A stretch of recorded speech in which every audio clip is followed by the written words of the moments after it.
So the topic which I am going to deal in this video is liability of employers under Employees Compensation Act 1923. Before that, I am Harisree, an active human rights activist in All India Human Rights Association.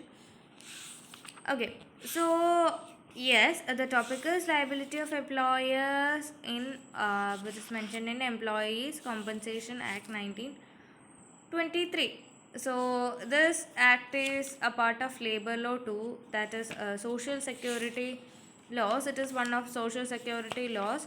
So before going to the topic, let's discuss some main features of the Employees Compensation Act. So the first one is the Employees Compensation Act is modeled on British pattern. Under the Act, payment of compensation has been made obligatory on all employees whose employees are entitled to claim benefit under the Act. Second main feature is the employee or his dependent may claim compensation if the injury has been caused by accident arising out of and in the course of employment, and in case of injury not resulting in death, if such accident cannot be attributed to the employee having been at the time of accident under the influence of drink or drugs, or if it is not caused due to willful disobedience of rule or order or disregarded safety devices. So these are major features of employees compensation act. There are more there are more features, but these are two features of this employees compensation act. So section 3 of the Employees Compensation Act deals with the employer's liability for compensation. The liability of an employer to pay compensation is limited and is subject to the provisions of the Employees Compensation Act. Under subsection 1 of section 3, the liability of the employer to pay compensation is dependent upon the following four conditions. So the conditions are: first one is personal injury must have been caused to an employee. Next one is the injury must caused by an accident. Third condition is the accident must have arisen out of and in the course of employment. Sorry. And the last one is the injury must have resulted either in death of the employee or in his total or partial disablement for a period exceeding 3 days. The employer shall not be liable to pay compensation in the following cases. First one is if the injury did not result in the total or partial disablement of the employee for a period exceeding 3 days.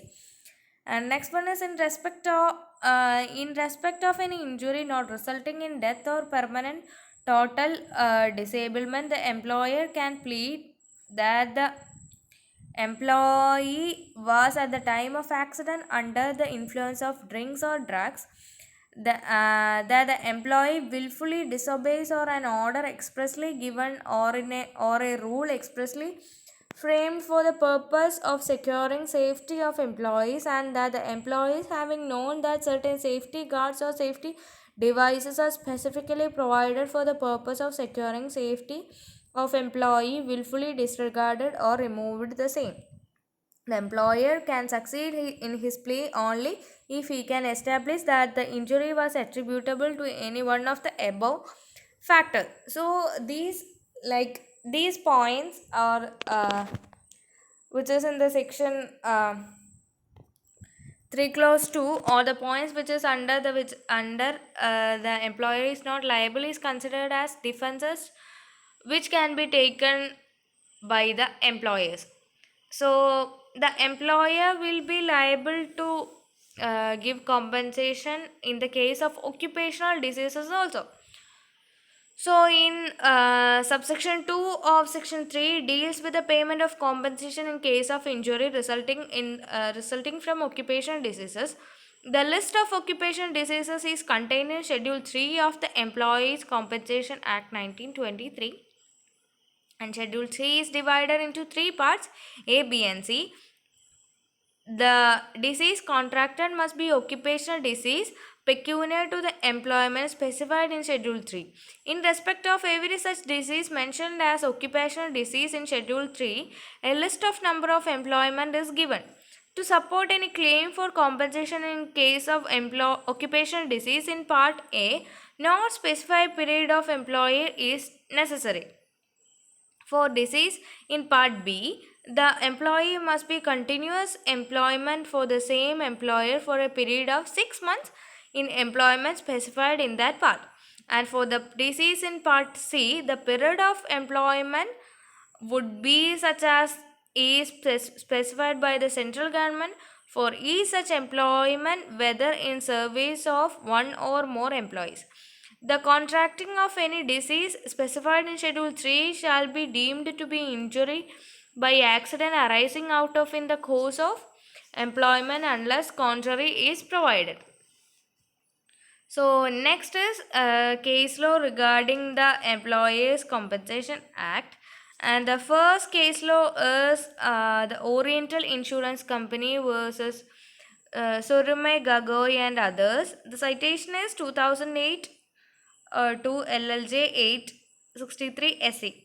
So the respondent were the parents of the driver employed by the third respondent, who was the owner of the vehicle in the question.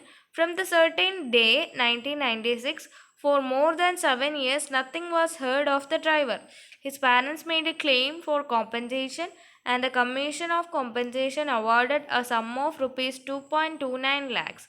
The High Court affirmed it, hence, the insurance company preferred an appeal to the Supreme Court. Allowing the appeal, the Supreme Court observed that there was nothing to record to show that the death has occurred to the driver in an accident arising out of an employment. If, if some miscreants had taken away the driver along with the vehicle or had murdered him, it do not give rise to presumption that the death had occurred in the accident arising out of the employment. So the next case is trustees versus trustees Port of Bombay versus Yamunabai. So in this case, the court held that the employer should prove that they give proper instructions to the employee with regarding the safety measures, and the employer must provide the correct data or how to use the safety measures in a proper way. So that's all about the topic, and thank you.